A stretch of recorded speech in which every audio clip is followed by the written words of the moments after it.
delighted to have Dr. Vanya Vaidehi Bhargav today with us as part of this series of book discussions that we are organizing. And she's based at Leipzig University as a senior research fellow, as you can look at the plate in front of her. And we're here to discuss her most recent work. The book, this is your first monograph, right? Yeah. Yeah, Being Hindu, Being Indian, Lala Lajpat Rai's Idea of Nationhood. If I'm Ideas. Sorry, yeah. Ideas of Nationhood. Yeah, we'll come to that also. Ideas of Nationhood, and it's published by Penguin, India. Yeah. So we have Dr. Irfanullah Farooqi as the discussant, and I also have a few comments to make, if permitted, and then Laurence is also joining us for this discussion today. I assume I welcome to you, Dr. Vanya, and to everybody who's here as part of the discussion. Once you make the presentation, you have roughly 30 minutes, 40 minutes max. Does it work for you? 40 minutes probably. Yeah, that's fine. I'm just giving you flexibility. If you have a shorter presentation, 30 is fine, and if you have a longer one, even 45 is fine. It goes up to that. And once you're done, then whatever. We will start with the response. Welcome. Thank you so much, and it's really nice to be here. It's the first time I'm presenting this book. I've presented parts of it, following from different journal articles that I've published, but it's the first time I'm presenting all the arguments of the book, or at least the key arguments. So I'm looking forward to knowing what you guys thought of it and any feedback that you might have and the engagement afterwards. So thank you for this opportunity, and I think I'll just start. So in popular imagination, Lala Lajpat Rai is always linked to Bhagat Singh. It was to avenge Lajpat Rai's death that Bhagat Singh assassinated Saunders on an act for which he was hanged. Rai is remembered as a great leader who sacrificed his life for the nation. Many Indians recall that Lajpat Rai, along with Bal Gangadhar Tilak and Bipin Chandra Pal, was part of the Lal Bal trio of extremist leaders who, as opposed to moderates like Gopal Krishna Gokhale, advocated more radical confrontational methods to achieve self-government for India. But Lajpat Rai is also known in another avatar as an ideological ancestor of Hindutva, the Hindu nationalist ideology elaborated by Vinayak Damodar Savarkar in his 1923 tract, Hindutva, Who is a Hindu? Proponents of Hindutva today make a clear assertive claim on Lajpat Rai as one of their own. This is symbolized by Kiran Bedi, the BJP's chief ministerial candidate for Delhi in the 2015 state election, putting her scarf around Lajpat Rai statue in Delhi. It's also symbolized by the organizer, the RSS's weekly organ, paying homage to Lajpat Rai and claiming that he championed a politics more akin to its own rather than the anti-Hindu pro-Muslim nationalism of the Indian National Congress. The Hindu nationalist ideological families sees Lajpat Rai as one of the Hindu heroes neglected by the Congress and by secular historians. Interestingly, this Hindu nationalist claim on Lajpat Rai as their icon is confirmed by dominant interpretations of the man in historical scholarship. In the 1990s, with the rapid rise of the Sangh Parivar in Indian politics, historians and political scientists tried to understand the history of the origins and development of Hindu nationalism in India. In these histories, V.D. Savarkar and M.S. Golwalkar are studied as the chief ideological founding fathers of the Hindu nationalist ideology. But Lajpat Rai too appears in these histories as part of Hindutva's prehistory. For instance, in Christoph Jaffrelow's pioneering research on Hindu nationalism, Rai appears as a proto-Hindu nationalist who in 1909 articulated an earlier nascent form of the ideology that Savarkar then fully developed in 1923 in Hindutva.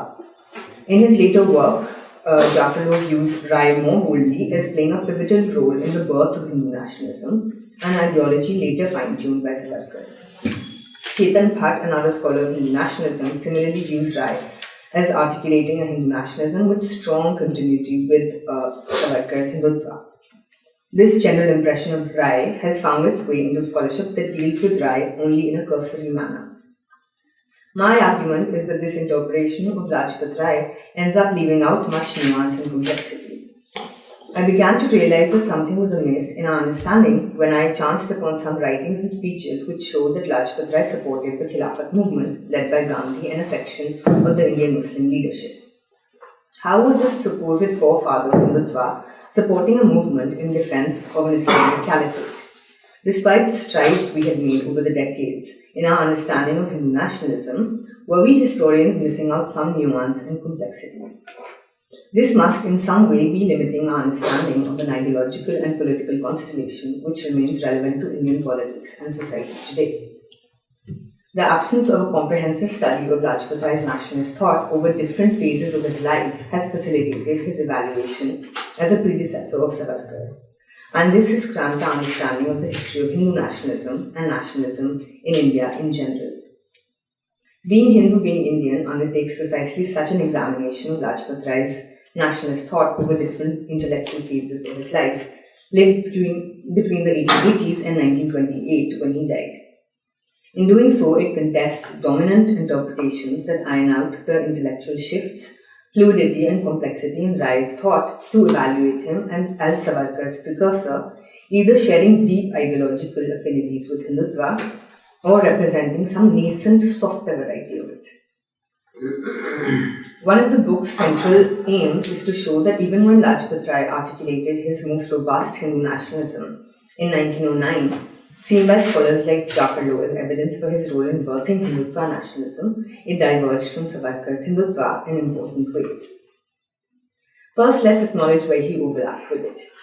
In 1909, in a speech during the first Hindu conference of the Punjab Hindu Sabha, Lajpat Rai strongly articulated the notion of a Hindu nation. Hindus, whom he included even Sikhs, Buddhists and Jains, he said, were a nation because they shared a common Hindu culture.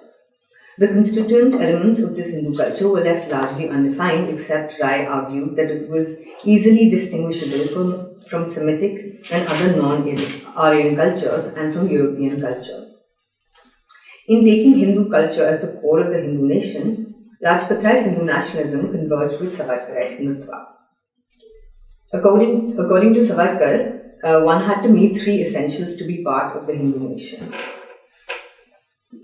which for him was the only nation in India. First, one had to be born in and love the Indian fatherland. Second, one had to possess Hindu blood and be part of the Hindu race.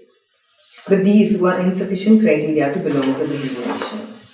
India's Muslims and Christians could be born in India and love it and also possess Hindu blood. In fact, Savarkar held that since Muslims and Christians were descendants of Aryans who had only converted to Islam, they possessed Hindu blood. But they could not be included into the Hindu national fold. The third essential of Hindutva nationhood was partaking in and revering Hindu culture, defined as the essence of India. In Savarkar's view, the majority of India's Christians and Muslims could not be included into the Hindu nation because they had disowned Hindu culture, defined as the culture of India.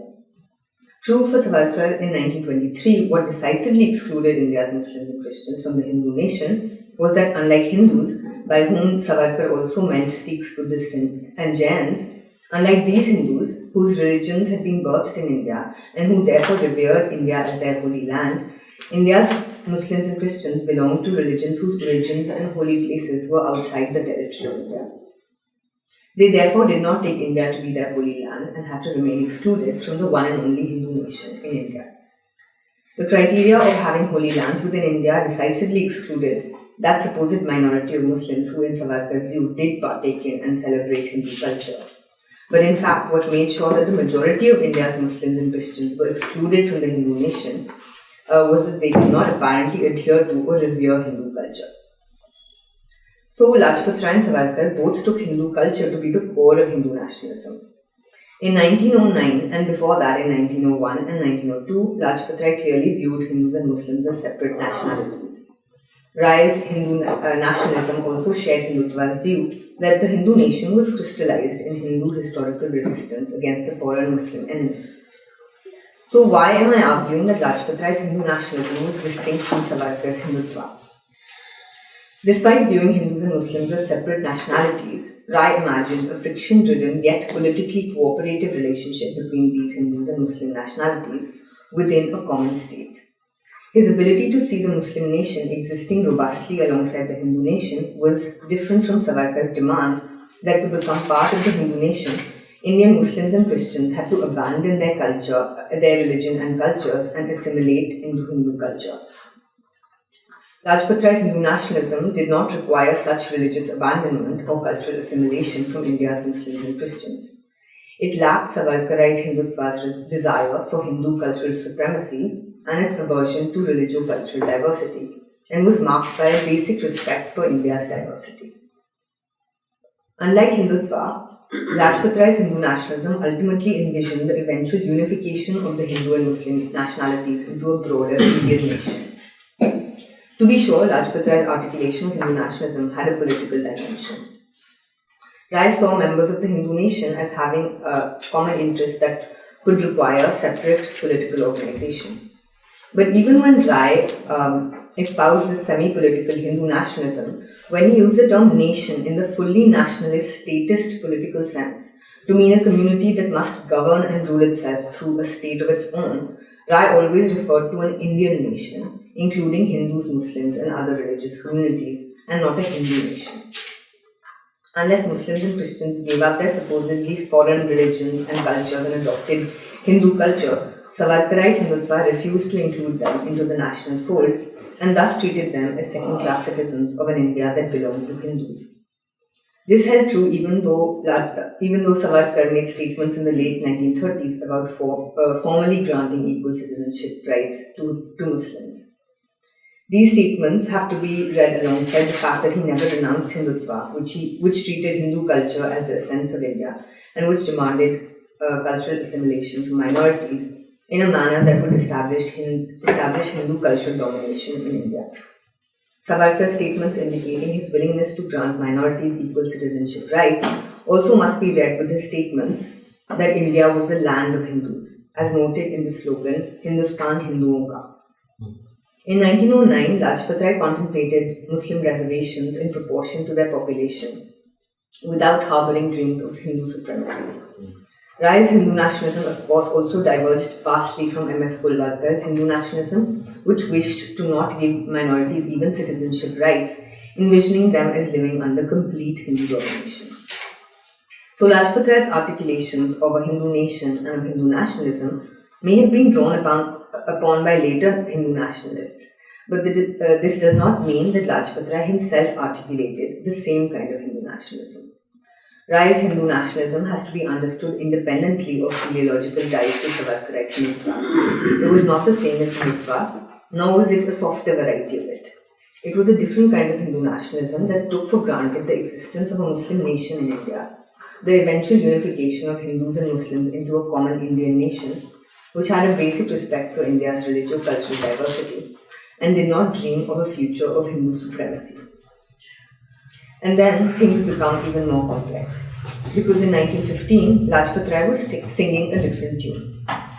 Till 1915, Rai shifted between using the term nation in its pre-nationalist sense to refer to a predominantly cultural community without connotations of statehood, and using the term nation in its full-fledged modern nationalist sense to mean a cultural community which must possess a state of its own. In this period, when the existence and entrenched realities of empires and an imperial world order was still largely taken for granted, Lajpat Rai had spoken of a Hindu nation in a pre-nationalist sense and an Indian nation in a nationalist sense. He shifted between the two senses and meanings of the term nation. But till 1915, he strongly prioritized strengthening the Hindu nation, articulated with the pre-nationalist sense of the term nation. For him, rightly or wrongly, the separate strengthening of the Hindu and Muslim nations was the essential prerequisite for building the future Indian nation. In his view, the Indian nation in the modern nationalist political status sense would be built by first Hindus strengthening the Hindu nation and Muslims the Muslim nation. Then in 1915, changes in personal, Indian and global contexts irreversibly changed Rai's ideas of nationhood. By this time, the First World War had broken out, Lajpat Rai was exiled in America, and the Muslim League and Congress were beginning to cooperate. What fundamentally challenged Rai's concept of nationhood was the First World War, which seriously shook the givenness of the imperial world order. The logic that superior nations had the moral right to rule over other inferior nations gave way to an imagination of the world consisting of equal self-governing nations. Rai could now more vividly and realistically imagine nations as self-governing political formations. And he now began using the term nation firmly and consistently only in its fully nationalist political status sense, to refer to a cultural community which needed to express itself in an independent state. As he made this firm and decisive shift, he also ceased to equate nations with religio-cultural communities, earlier signified by his references to Hindu and Muslim nations. He now decided that there existed only one nation in India and not more, and that this was the Indian nation comprising India's various religious communities. Between 1915 and 1919, Lajpat Rai elaborated a richly textured nationalist narrative firmly grounded in the notion that Hindus and Muslims constituted a single Indian nation.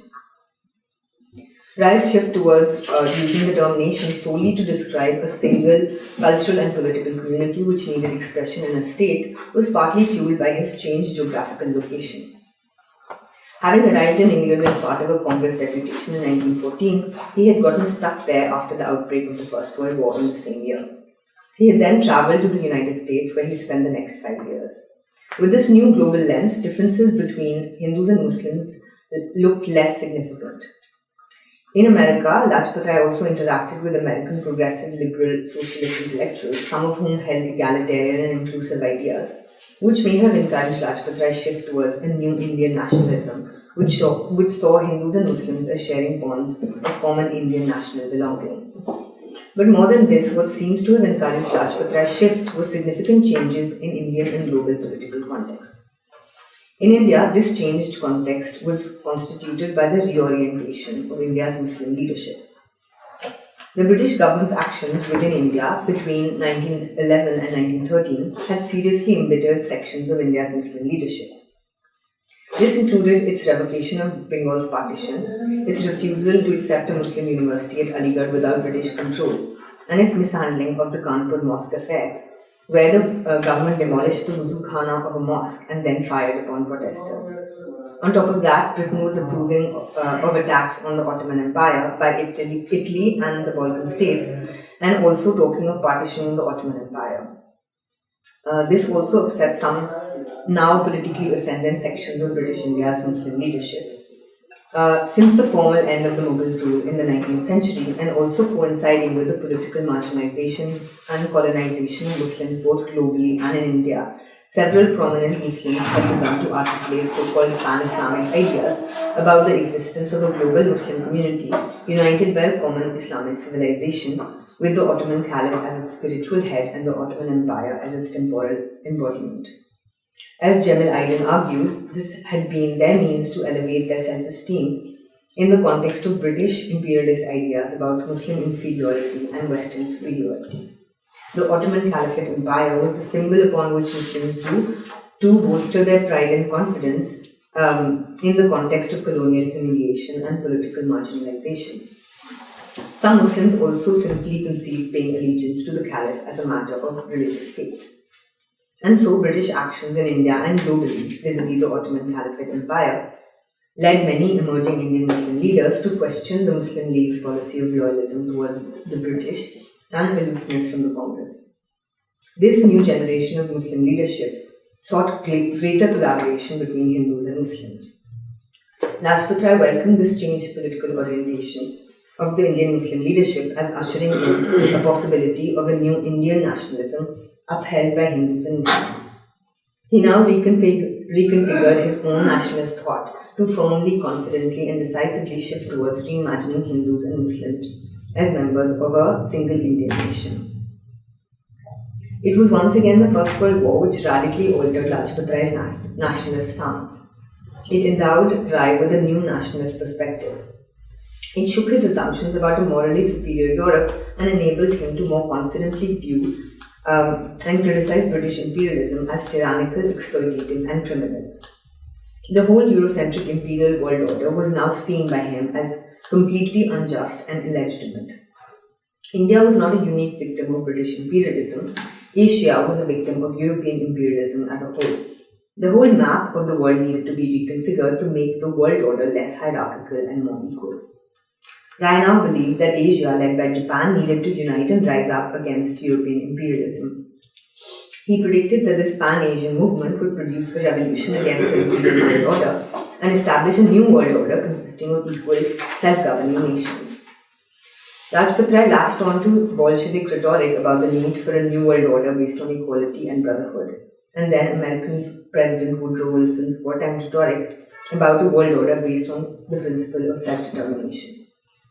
From Rai's view, given that the world order needed a complete overhaul and given Indians needed to join the Asian struggle against European imperialism, Hindus and Muslims had to forget their religious differences and petty quarrels. They needed to unite with each other and with other Asian countries to smash European imperialism. It was this that really kick-started his reimagination of nationhood in India in 1915. In this period, Lajpat Rai still sometimes argued that India's Muslims belonged to the same Aryan race as Hindus and were touched as Hindus were by India's timeless Hindu culture. So he may have separated nationhood and religious community, but he sometimes defined India's distinctive culture in terms of Hindu culture. He seemed to deny that India's national culture or even the culture of India's Muslims was also shaped by Islam.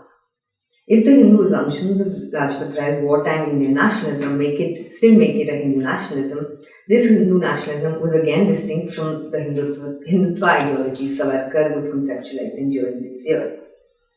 Rai's wartime nationalism again laps Hindutva's demand that Muslims and Christians give up their religions and cultures and assimilate into Hindu culture. Rather than desiring Hindu cultural homogeneity, Rai's nationalism sought to assert the indigeneity of India's Muslims and endow Hindus and Muslims with a sense of common belonging and a common ancestral community. Rather than constituting soft Hindutva, Rai's wartime nationalism practically accepted India's religio-cultural diversity. It was a non-assimilationist, diversity-accepting Hindu nationalism. In other writings, Lajpat Rai went to great lengths to prove the common Indian nationhood of Hindus and Muslims by constructing for them a shared hybrid ancestry and a pluralist culture. He rejected the idea of Hindus and Muslims as belonging to a common Aryan race and proclaimed that they belong to a common Aryan-Mongolian mixed race. His disinterest in cultural homogeneity is attested by his abandonment of the notion that Hindu culture was India's national essence and his desire that India's public national culture be fashioned as a pluralist blend of Hindu and Muslim cultures.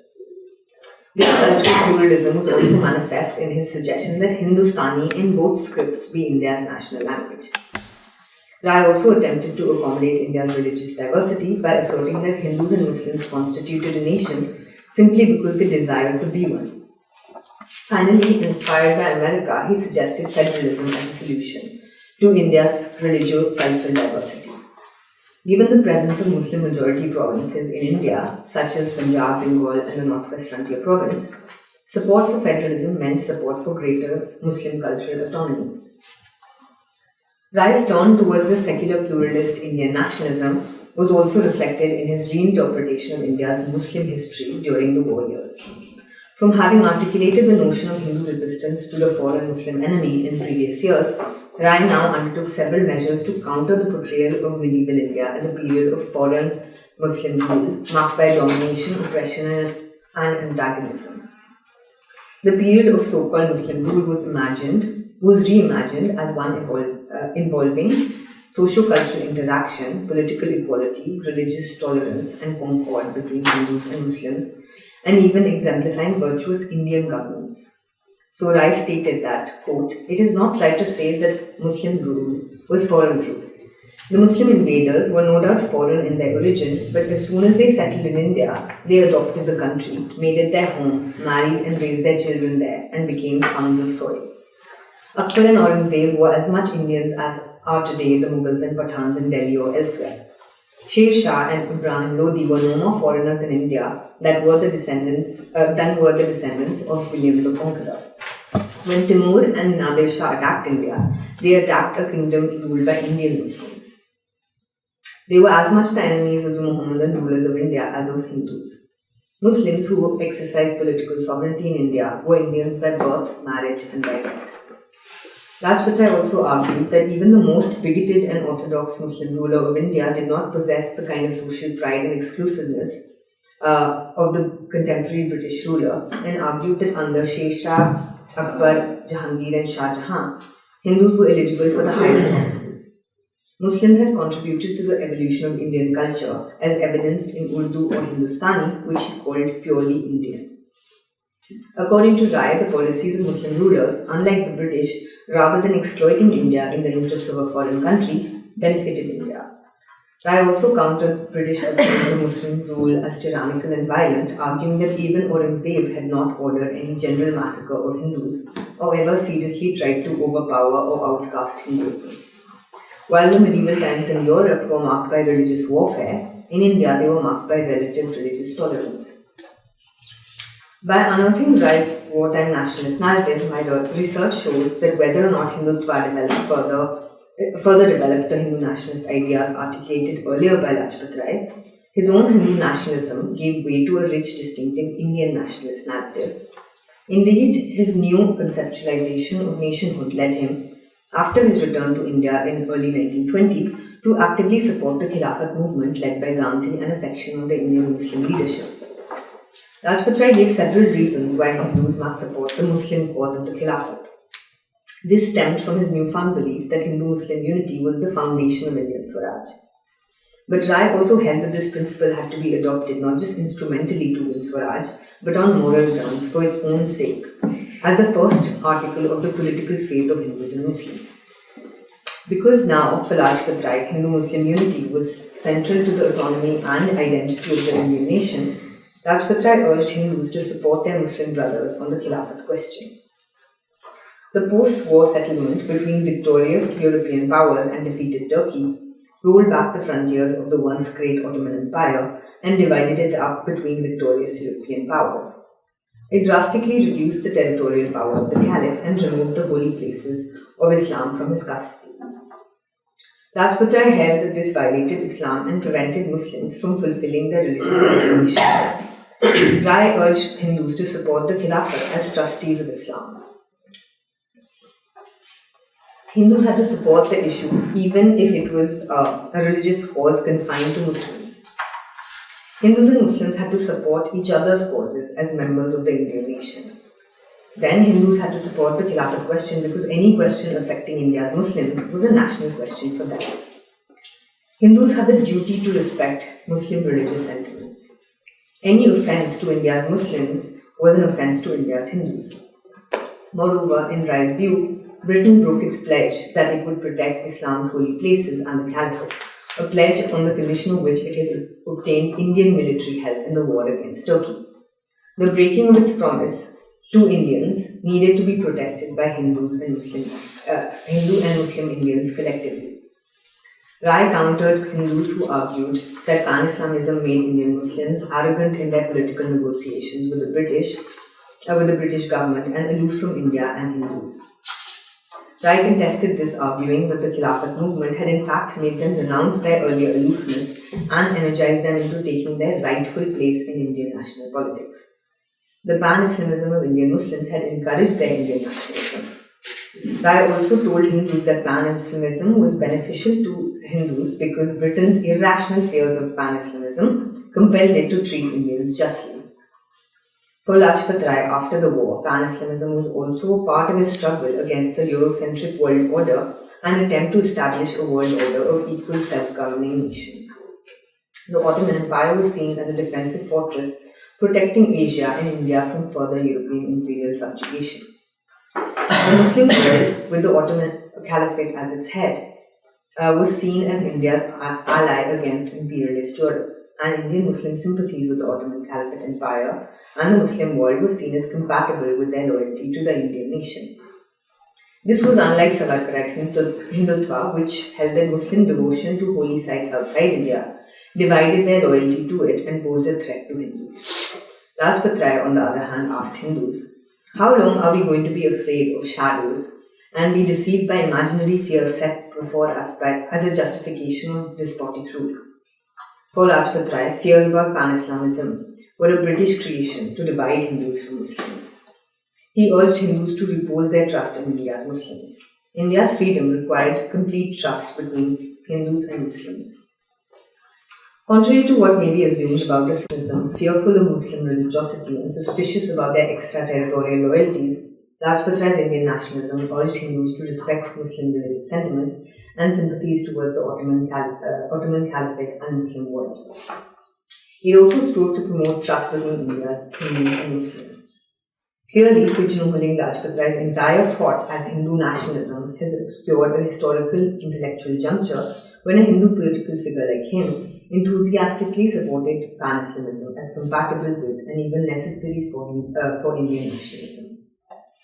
While scholarship on Hindu nationalism typically portrays the standard Hindu response to the Khilafat movement as one of fear and resentment, Lajpat Rai also shows that this was not the sole Hindu response to the movement. Finally, this book seeks to challenge historical scholarship which assumes that when, in the chaotic and violent aftermath of the decline of the Khilafat movement, Lajpat Rai joined and led the Hindu Mahasabha, he elaborated a Hindu communalism equivalent to Hindu nationalism.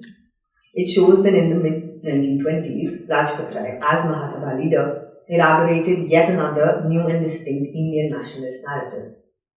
Rai now organized a militant Hindu politics aimed at mobilizing Hindu opposition to Muslim demands for separate electorates and communal representation, which he now, in the context of unprecedented serial rioting and polarization, saw as the root cause of Hindu-Muslim disunity.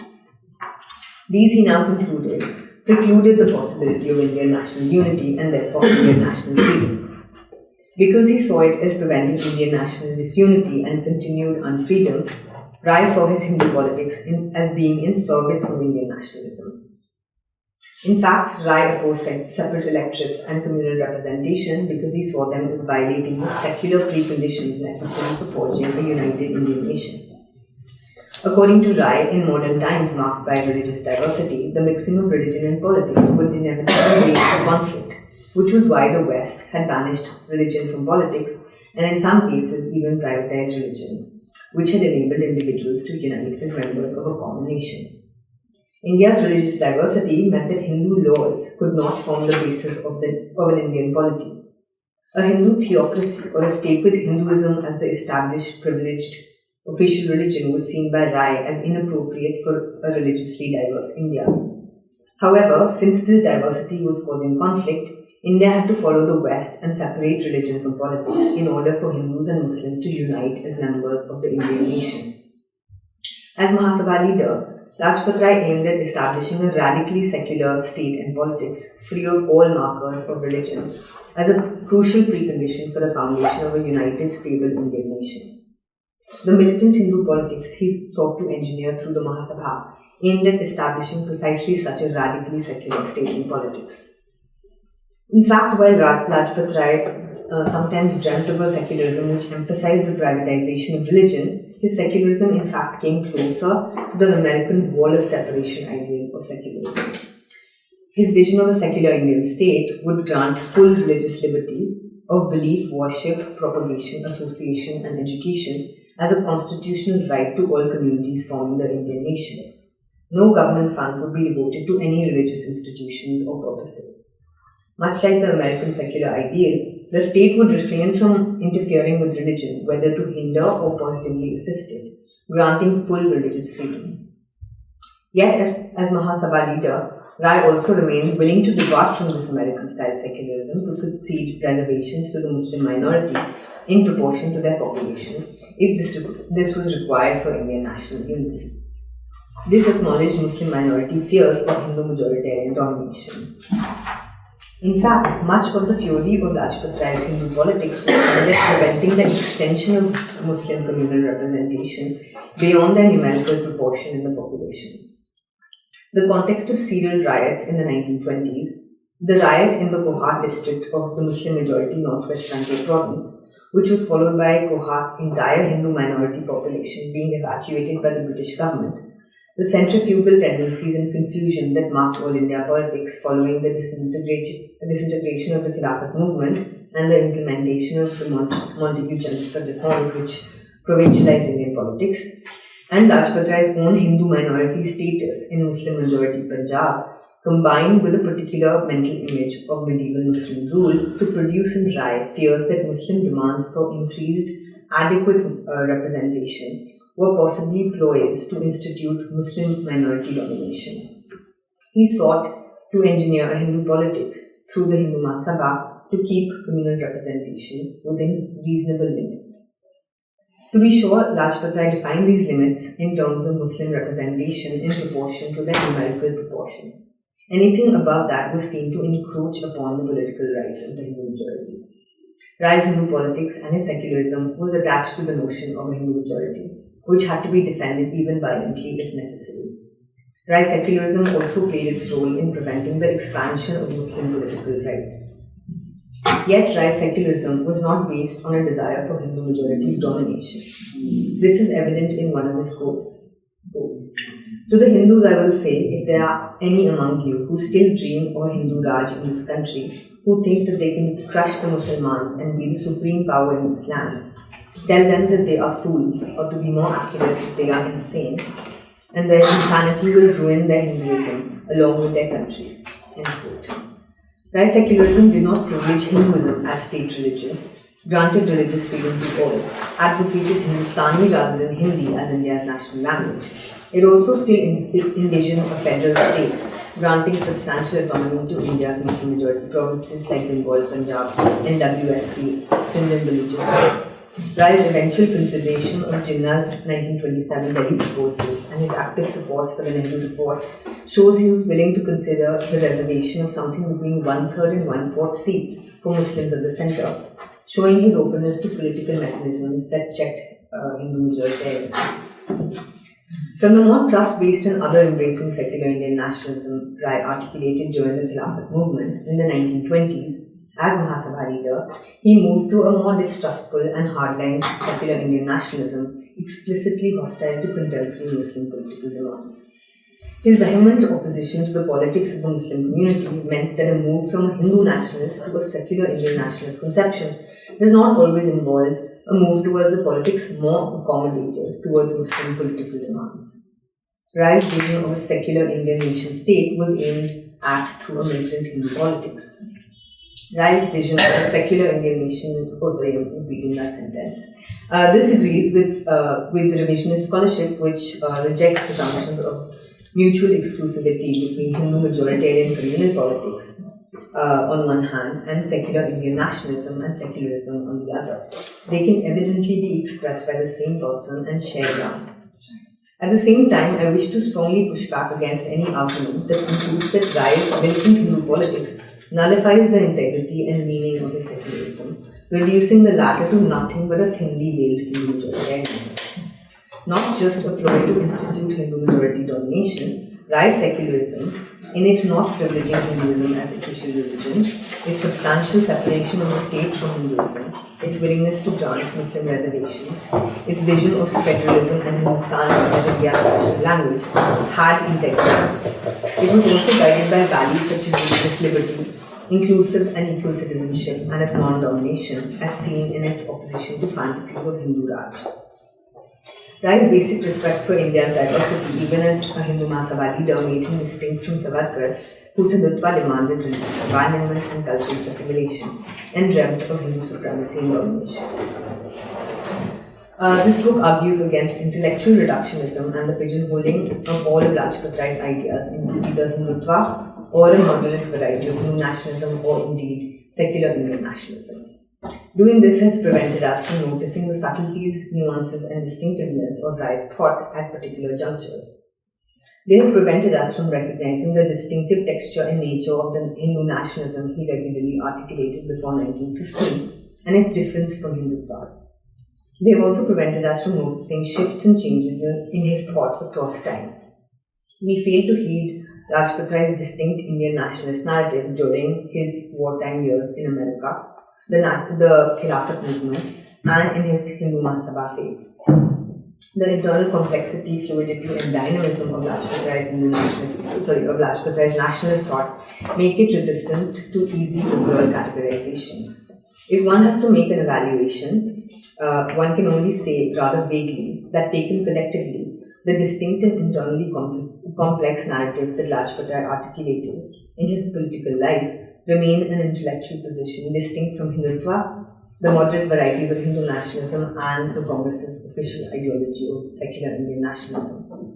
The important takeaway really is that blanket catch-all categorization of Lajpat Rai's thought have prevented us from properly understanding it and from forensically examining its contours and textures as articulated in different phases of his life. But of course, the arguments, this book is not just about one man and his ideas. It uses Lajpat Rai's thought to make broader arguments. One that we need to take, we need to understand men like Lajpat Rai or Tilak on their own terms and without their teleological linkage to Savarkarite Hindutva. We need to recognize nuance and internal differentiation within Hindu nationalism. Not all Hindu nationalisms are the same as Hindutva. We also need to allow for shifts in fluidity within a politician thinker's ideas.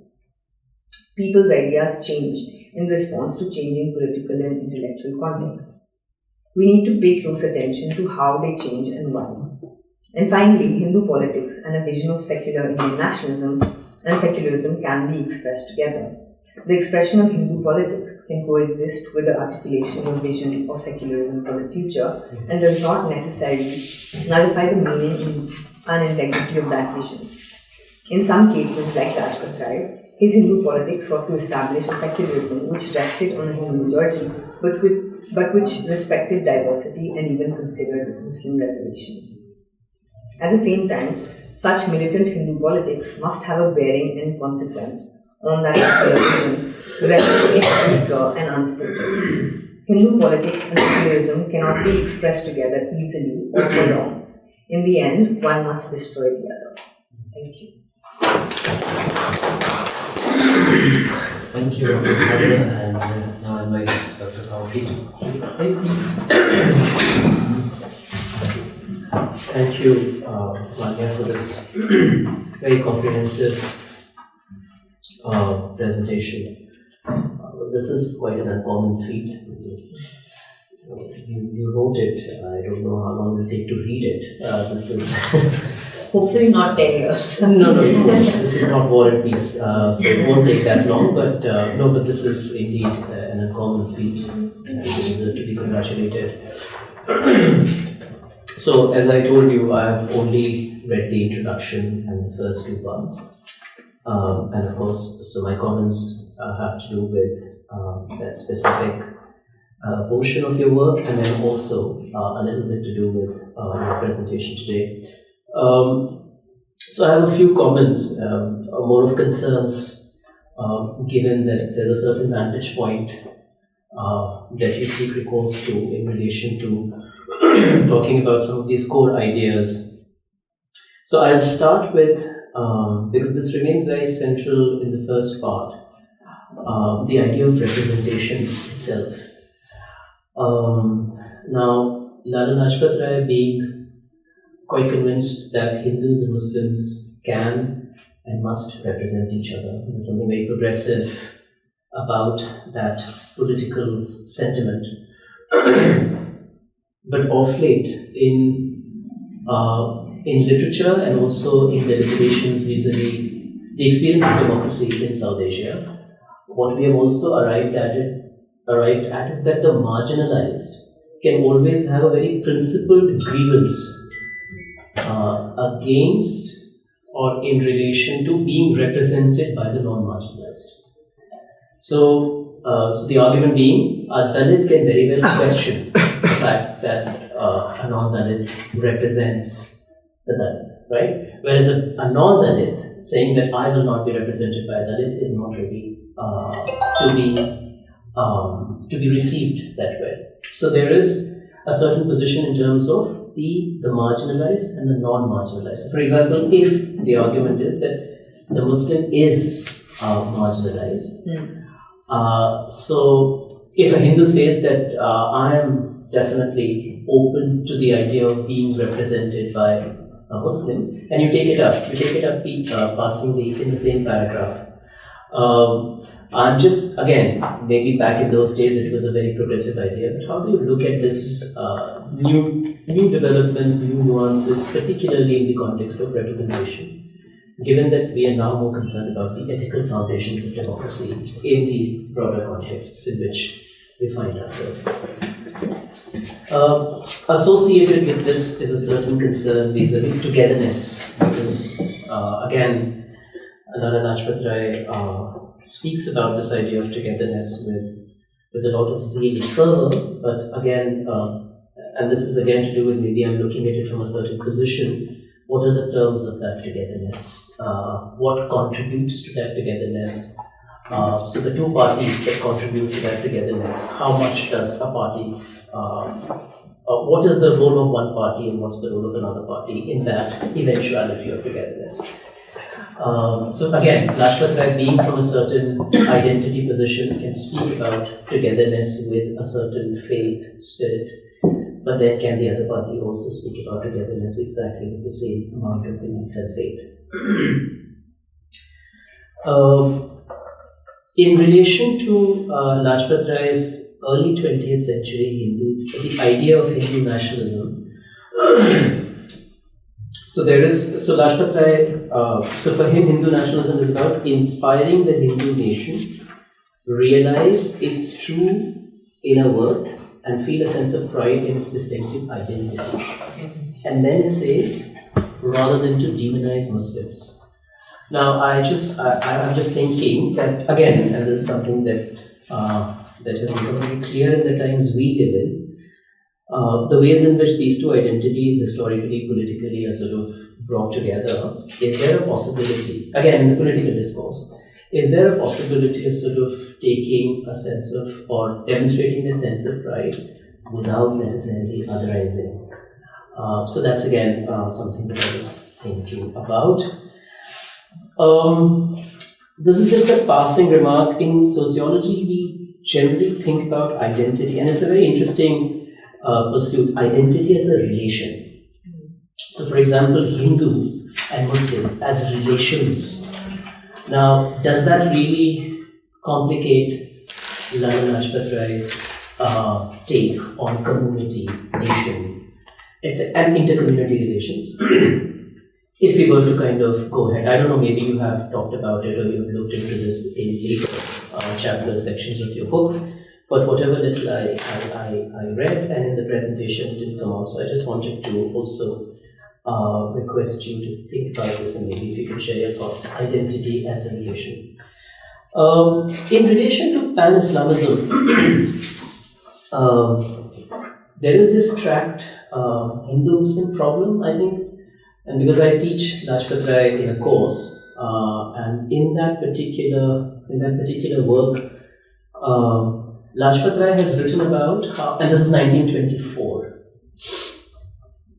So his concern is that the Muslims are actually more pan-Islamists and less nationalists. And in that sense, pan-Islamism, although a few years before pan-Islamism is very pivotal, but in 1924 things have kind of taken a U-turn. So Muslims are being more pan-Islamic, and that essentially becomes a major issue. And it is in that regard that he also questions Gandhi's belief in the fact that 7 crore Muslims were they were into non-cooperation to begin with. That Gandhi actually went an extra mile. He should not have really believed in the fact that Muslims were right from the beginning part of this movement. The Muslim community was essentially thinking about something else. So the pan-Islamism thing is Lajpat Rai's position vis-a-vis pan-Islamism is very different in 1924. And he's also, because I've worked on Iqbal a little, he's also mistaken about, in that particular write-up, in that reflection, because his belief vis-a-vis Iqbal's sectarian religionism and pan-Islamism stands corrected, because Iqbal actually went against pan-Islamism.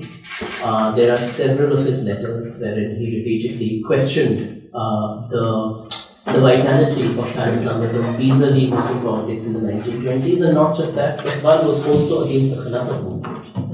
And in fact, Muhammad Ali Jawhar and the rest held it against Iqbal. But someone who's such an icon, and you read his poetry and there is this sense of whatever Islamic glory that suddenly dawns on you, and here he is totally divorced from the most important political event. And lastly, this Lajpat Rai, when he's speaking about, even in the context of Hindu-Muslim relations, when he speaks about this idea of Hindu apathy towards Muslims, he actually he holds the Muslims responsible for that Hindu apathy. So the Hindu apathy towards Muslims is essentially to do with the fact that the Muslims have not really, again, in that Hindu-Muslim problem tract, that the Muslims are, they have not really come out as nationalistic or as less of a pan-Islamist as they could have been. So the apathy, if at all there is on the part of the Hindu community, it's the Muslims who are to be blamed for that. And lastly, this very unsettling phrase, 1200 years of our national existence. He uses again, when he is refuting the jihad thing, that the Muslims should not really scare us by using this word jihad or this threat of jihad, because, and then he writes that of our 1200 years of national existence. This national is of course in a very pre-modern community sense, but there is a very unsettling pattern that one finds in that kind of sentiment that is also tabled these days. 1200 years, 1000 years and more. So these are of course very cursory remarks, but these were the concerns that I just wanted to flag. Thank you. I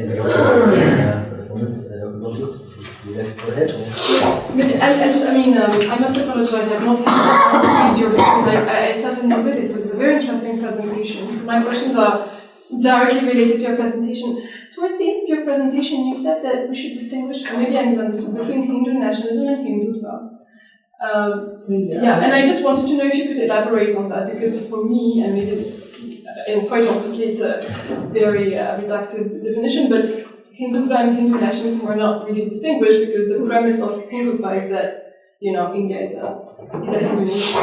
So I just wanted to know if you could elaborate on that. Second, so you speak repeatedly of Lajpat Rai's Hindu politics, and I just wanted to know if you could elaborate further on that, because most of your presentation is directed towards,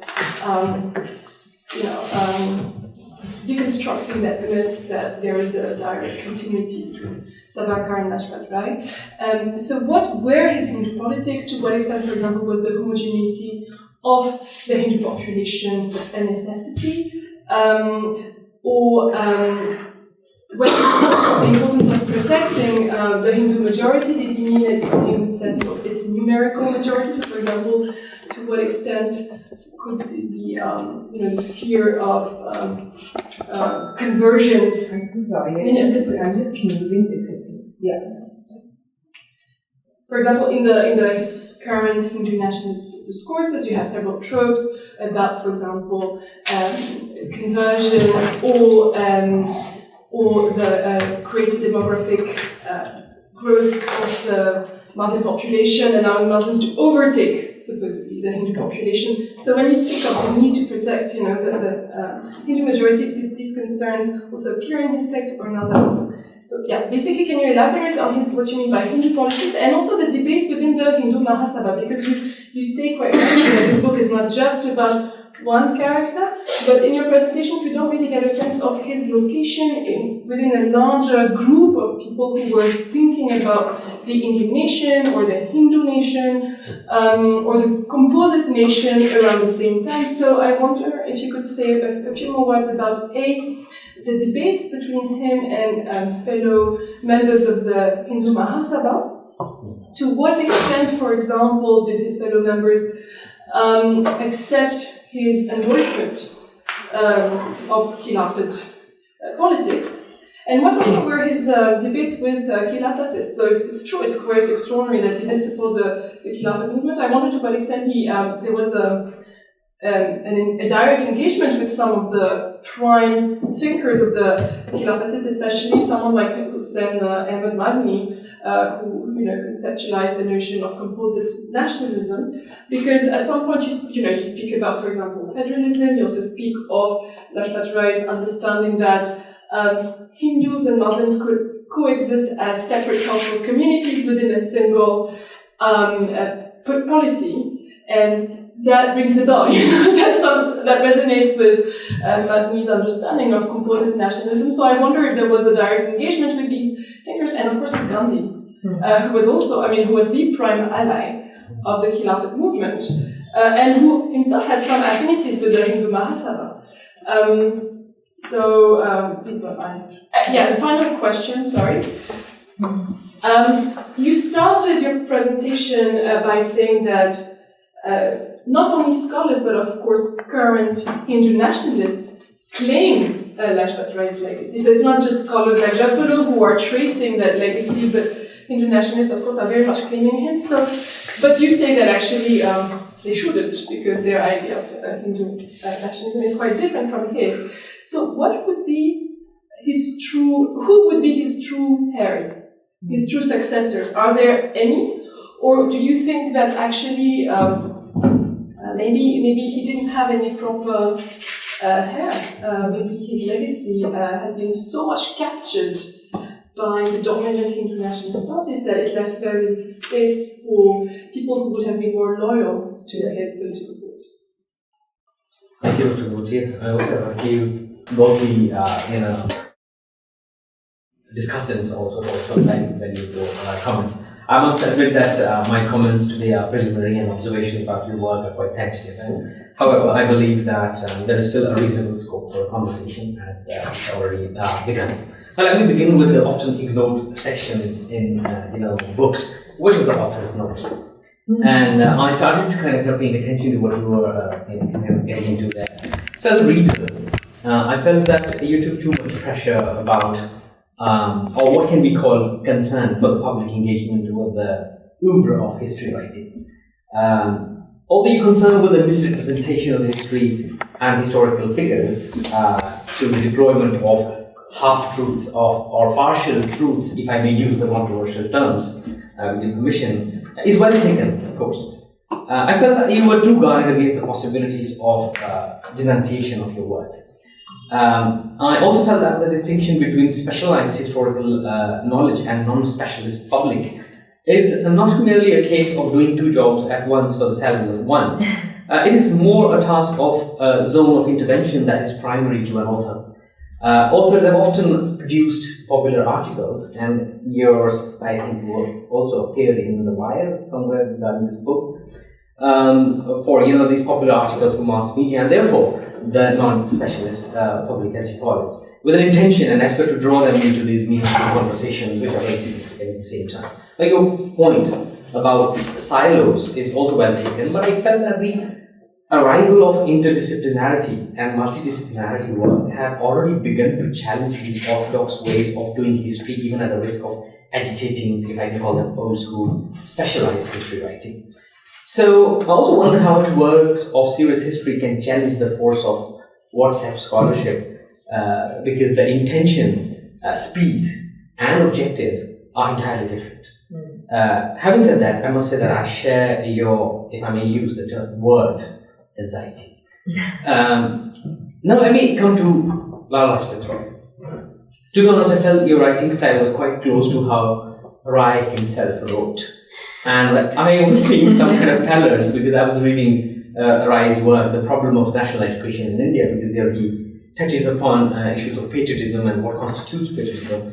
And I thought, okay, this is what one is, Lajpat Rai, and after reading a lot of Lajpat Rai, you begin to get into that kind of style of writing in a while. So I'm putting these three concepts at stake here, and that also ties neatly with some of the conceptual contentions.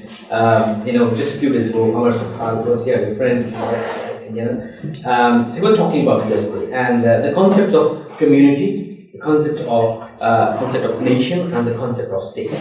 But what was nice was your attempt to tease out the co-constitution of nations and the Indian state via the political thought of Lala Lajpat Rai. Here, what appears as a leap of faith while negotiating this, big event across your world, the Khilafat, which you make a kind of a hinge, if I can call it that. So, it is constantly shadowed by political and cultural distrust and intellectual hostility from Rai, to what Dr. Farooqi was also referring to. I also wish to highlight that this work, it kind of opens for the reader a certain ability to see the porosity of interests and the unpredictable politics that it could possibly trigger or influence. So there's that kind of possibility in this work that I saw. That is quite evident in your reading of pan-Islamism, which converged anti-colonial politics with this bit of nationalism. And there are problems there also, as both the commentators have kind of highlighted. But there is a tussle, if I can put it that way, between the possibility, and this is the possibility of Rai's thought, and the facts of the context in which Rai's thought was unfolding. So this tussle is something that I was not very sure about when I was reading it. So I would like to know more on this problem. Now, in the Hindu nationalist thought, we note the constant, and this begins from Savarkar, and even in Rai's own kind of discussions when he was part of the Hindu Mahasabha, he's negotiating that how to make sense of this Muslim remainder or excess, if you like. So you imagine a nation, but then there is a constant issue which is irresolvable. There's this Muslim, can I call it like Muslim problem, right? Which then through this assimilation, all of these tactics of kind of giving them these different kind of branding to kind of make sense of this excess, if you like. So in the internationalist thought, we note the deployment of this friend and foe distinction, which began from Savarkar's. I'm using this slightly Schweizian kind of a terminology. And the other day, even during Suhal's presentation, we come to this, and Laurence made a very interesting point about why animosity and why not, what was that? Rivalry. Rivalry, yeah. Right? So the qualitative issues getting at the qualitative nature of deployment. But in Hindu nationalism, we see this constant deployment of friend and foe distinction. But here I wish to draw your attention to the productive nature of this deployment also, because we're talking about intellectual history, right? So, in all of these nationalists, whether you call them Hindu nationalists or not, or whatever, but in all of these kinds of nationalists, this category of foe has a very productive element in it. It makes the constitution of Hindu nation as if more organic and authentic.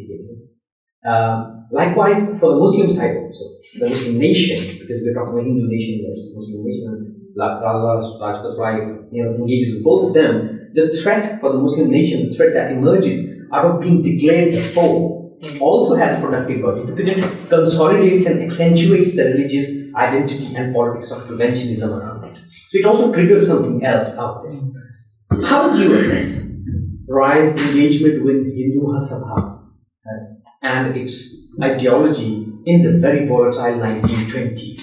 And that question partly is also asked by Laurence when saying his own, many other interlocutors within Hindu Mahasabha, how were they kind of, perceiving or receiving Lajpat Rai's intervention in this larger domain of nationalistic politics and theory of nationalism, whatever it's craft. I also wish to ask you that in a day and age when we already have terms like soft Hindutva and soft Sandhi, who easily oscillate between supporting fascist decisions and proposing dialogic assertion. There is an assertion, but the term is a dialogic assertion, which I read as domination of a particular point. Is it still not intellectual reductionism to look for moderate varieties of Hindu nationalism? Also, since you talked about the volatile 1920s and you talked about the First World War, I would like to know more about Rai and his engagement with the other movement. Right?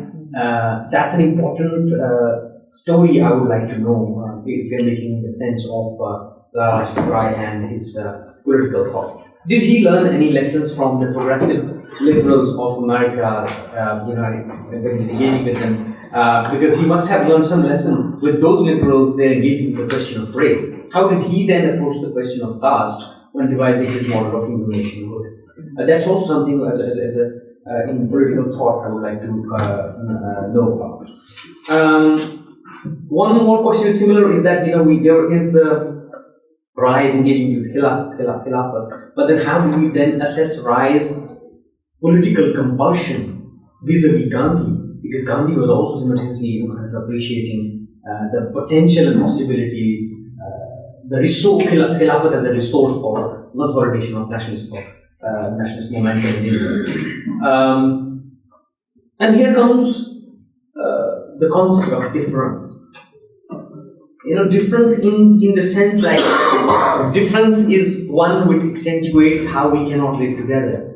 But then, as Badiou in his praise of love, he talks about difference as having another kind of productive capacity, which is that one begins with the notion that we are different, right? One begins with the notion that we are different, yet we decide to live together.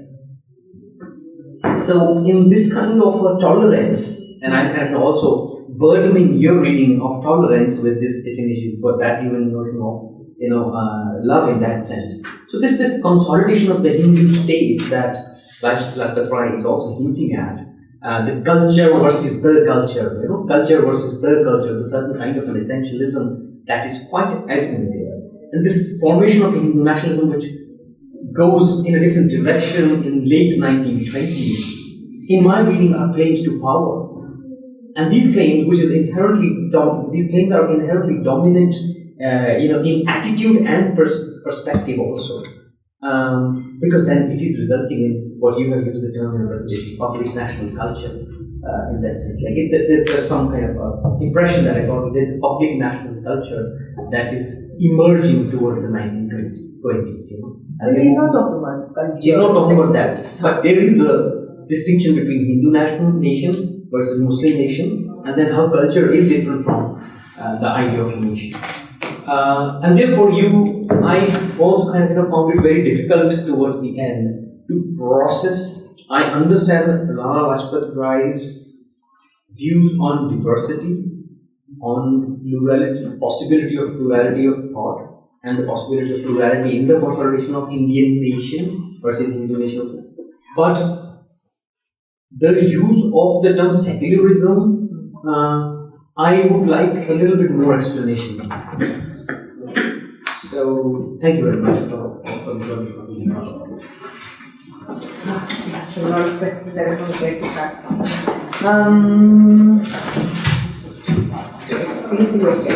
Maybe I can start with your questions. To me, one of the main aims of the project is to show that Hindu nationalism has internal translation within it, and if one sees, if we take Savarkar's Hindutva as one kind of nationalism, it has particular elements, and I think deep discomfort with religious difference to the point of demanding abandonment and demanding that you leave your religions and you adopt Hindu culture and revere it. And until you don't do that, you are not part of the nation. That is very clearly Savarkar and whoever reveres Savarkar. And Lajpat Rai is a different kind of Hindu nationalism. So he may not be an Indian nationalism like Nehru Gandhi, all of that, but he's also not a Savarkar kind of Hindu nationalism. So basically Hindutva is really associated with Savarkar, basically. Savarkar and opposite. To me, I have now through Savarkar come to understand it is something that really is very deeply uncomfortable with diversity, in such that cultural assimilation is the only way that you can become part of the nation. But to be able to distinguish that, to even know who we're talking to when we're talking to them, because I do see this as a bit of a problem on our side of kind of categorizing everybody as one, and then that frustrates the other person. And also you're not having that dialogue, then you have to kind of go more into the internal reasoning and then have that dialogue and persuasion or whatever other project you have. Protecting the Hindu nation and the Hindu majority. Yeah, so I think he's attached to the idea of a Hindu majority within the country. So protecting the Hindu majority and how it is translating into democratic advantage. So it's not a kind of Indian nationalism where there is no such attachment to the idea of a Hindu majority. There is that in the 1920s, and there is some fear of conversion as well, not mass conversion. So he also says that I don't think it's a possibility that we will be converted en masse, but some anxieties specifically related to the whole Shuddhi belief that is happening in the 1920s and is very dominant and kind of taken over the politics of that time, competitive movements, and the atmosphere of riots at that point, serial rioting happening, a lot of them in Punjab, but also elsewhere, and I think how it's reported in the newspapers also play a part in it. Does that answer your question? Yeah, I mean, it was just to know, because sometimes we have a feeling, I mean, in the presentation, there was a feeling that all he wants is to preserve, in a way, the objective Hindu majority. But of course, the very notion that there is a Hindu majority, a construct you spoke about caste. So that, I mean, you actually need to construct and consolidate that Hindu majority for the majority to exist at all. Yeah. So I just wanted to push a bit on that to see how he was, by speaking of Hindu majority, how did he plan to consolidate that majority, to make it indeed a majority at all, not just a numerical one, but also a political one. And just to go back to one of Irfan's questions, to what extent is it possible to promote that notion of Hindu majority without falling then into a form of antagonism vis-a-vis the minority? I would say for him, the engineering of this kind of a majority is very important to preserve, to protect this majority against a perceived threat, and that's when it really kind of crystallizes. And in his imagination, he's seeing it as something once you do that, and that's protected, and then you can kind of let it go, and it can just be the Hindu majority in the future as we have today. You don't have to. It doesn't have to translate into domination or belligerence. Well, domination, yes, because if he wants the Hindu majority to have the political majority, that is a form of domination. But I would say, but then I would say, one could see it as having a democratic advantage, which is a kind of dominance, but then there's a different kind of domination where you have power to strongly influence and assert that domination. So dominance without hegemony. Maybe hegemony without. There was a difference between the other Hindu Mahasabha leaders and him. So he and Mandya were kind of considered in the pocket of the Congress. So the hardliners, Kelkar and Bhai Parmanand and Munjay, really didn't like Lajpat Rai, precisely because they also thought that these guys are not really fully into this whole Hindu Sangathan, Hindu politics. So I did quote this. Bhai Parmanand mentions that Lajpat Rai just sees this as a temporary movement. And of course, for him, it's like much more of a project and an ideological project. So to me, that kind of does confirm my interpretation, which is that this is a problematic politics, but it's qualitatively not that ideological project of establishing a homogeneous Hindu state with a homogeneous Hindu culture. There is a qualitative difference in what's happening here. And true as I would say it's very difficult to, precisely because he's so fluid and difficult to categorize, and he's articulating these different ideas. Maybe what he's doing is he's a source for multiple ideas of nationhood. So during the Khilafat movement, he's articulating these ideas, which he himself moves on from, but he's left out in the public domain, and maybe he's influencing that and consolidating that in some way, and then moving on himself. And maybe that teaches us something about the history of nationalism and how complicated and zigzag it is, rather than some linear development, neat process. What else? There was about the engagement with the Khilafatists, like Yazmin, and also with Gandhi. I haven't actually seen, I haven't come across any engagement with Muslim figures in the Khilafatist movement, other than the fact that he takes what they're saying seriously, that this violates the fundamentals of Islam, and it's important for Muslims to have a caliph at the head of a big, vast state. So he's taking it seriously. Beyond that, I don't really see much engagement. With Gandhi, he seems to be echoing Gandhi in some ways during this time. I mean, maybe Gandhi sees things in more religious terms, which Lajpat Rai doesn't, but there are some similarities in how he kind of views Hindus and Muslims as you have to stand for each other's causes, reciprocal obligation, mutuality, whatever affects Muslims is also a national question for us. And I think maybe the equanimity with pan-Islamism also. I mean, not that he engages with it directly, but one can see there are some parallels. What else? I wanted you to elaborate a little bit on those, the author's note that you were saying. Exactly, what did you mean about that? Are you saying that this distinction is, I'm drawing much of a distinction between the specialists? No, I mean, it's to the anxiety as a reader, as your reader. I felt like that there's like too much of, it's like, it's a different kind of emphasis altogether. And then there is for example, popular articles or popular conversion of your intellectual stuff, more serious scholarship into the popular mass media. People have been doing that for a while, and the mass, how mass media works and how the popular consumes historical questions versus how the specialist is going to consume. Yeah, there's always going to be that dichotomy. The urge to convert the mass into the specialist, or to even have that sensibility, it's a difficult question. It's also a difficult desire. I don't know how.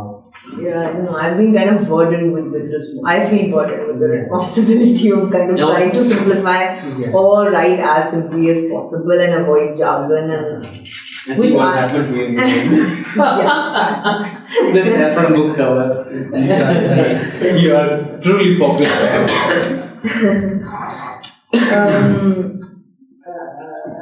I mean, I would see that distrust and it's something he's fighting against. It's not a natural condition for him. He started off in a particular way where there's his Hindu nationalism is also, maybe I've kind of given it too much of a positive. I don't know if the critical element came across as much as I would like to, but no, we're not burdening with you whether to do it. We are just doing your intellectual history and we are just asking questions from that perspective. But I would say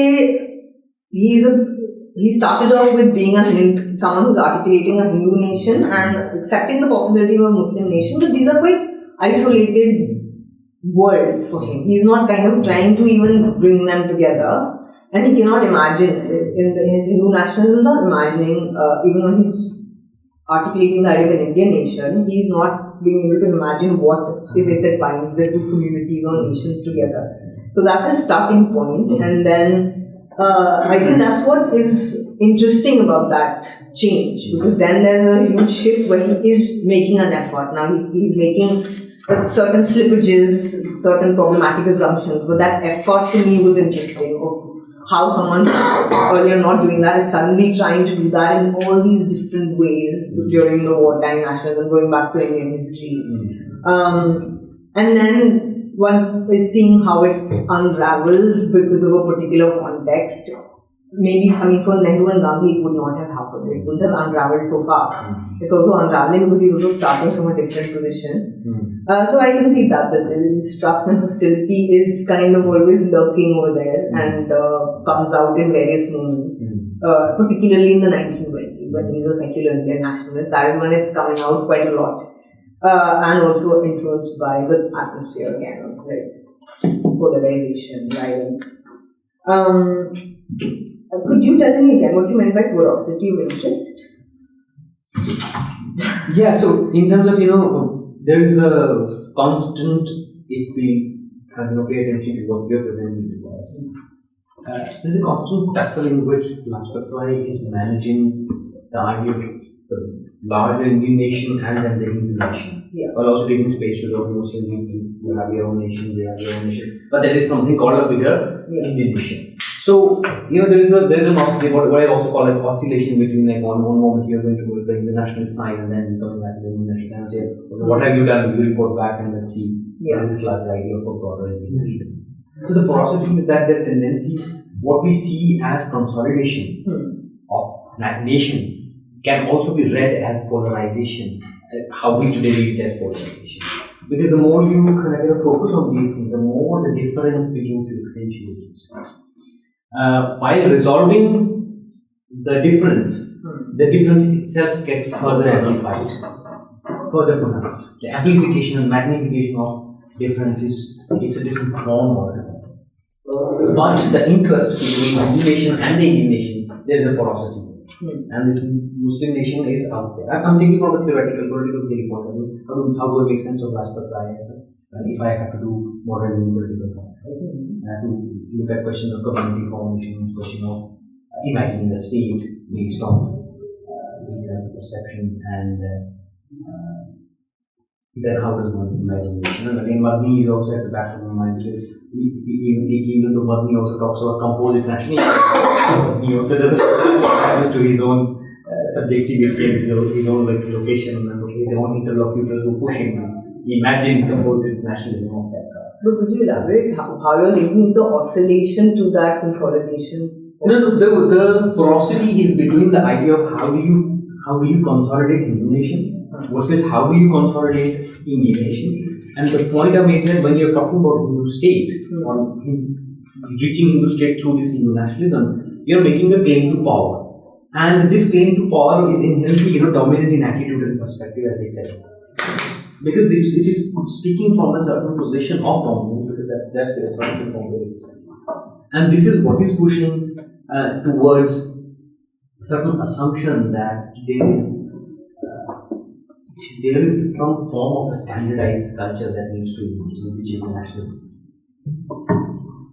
But when he's making this when he's expressing this attachment to a Hindu majority, he's not talking about culture at all.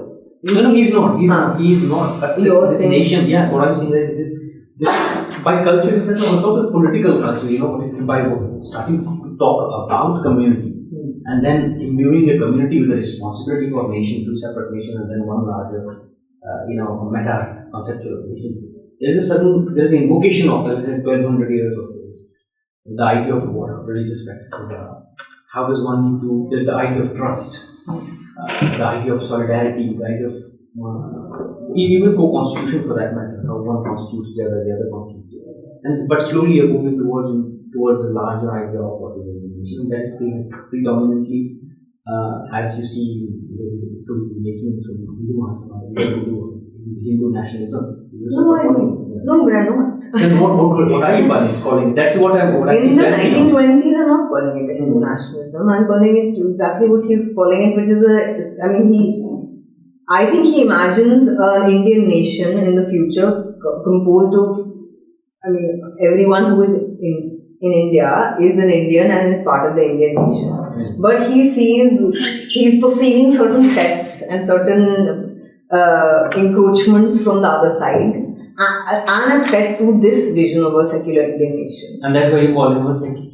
That's why you use the term secularism. No, that's not why I use the term secularism. I'm using the term secularism because if he's imagining a state of separation from a religion from the state, for the sake of certain ends like religious liberty, inclusive citizenship, equal citizenship, and he's kind of not imagining a Hindu theocracy or privileging Hinduism as the state religion. To me, that is some form of secularism. Now, it might not be the most ideal and most robust form of what secularism is, but it's some kind of secularism, and one that is actually, I do read him as someone who, although he's slipping into this kind of fearful paranoia sometimes, which can even undermine his own vision of secularism. His vision is one of secularism. So that is why I see him as a sort of separate person from an ideological person who has a plan to have Hindu domination and some instrumental or ulterior motive.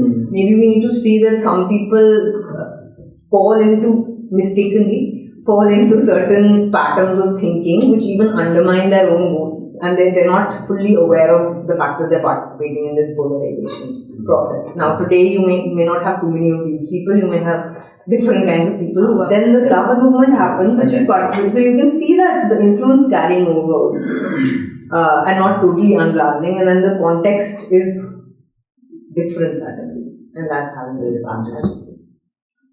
And then Gadar, actually, I haven't actually seen too much of engagement with it, apart from there are not that many exchanges which I've come across which give me an insight into this.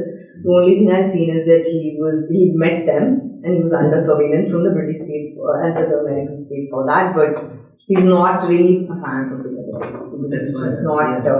he doesn't like anyone seeking, Indians seeking foreign help for their struggles and violence. And he's also, I think, more nuanced on violence. This is another difference with at least the earlier Savarkar of like using just anti-colonial violence in this manner.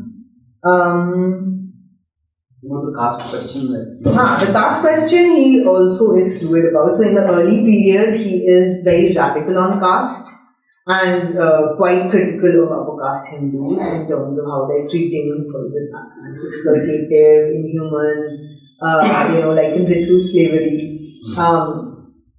So this is a kind of different Hindu nationalism which is taking caste reform very seriously. And he's also criticizing the Hindu Sabha movement at that point for not taking the caste question seriously enough.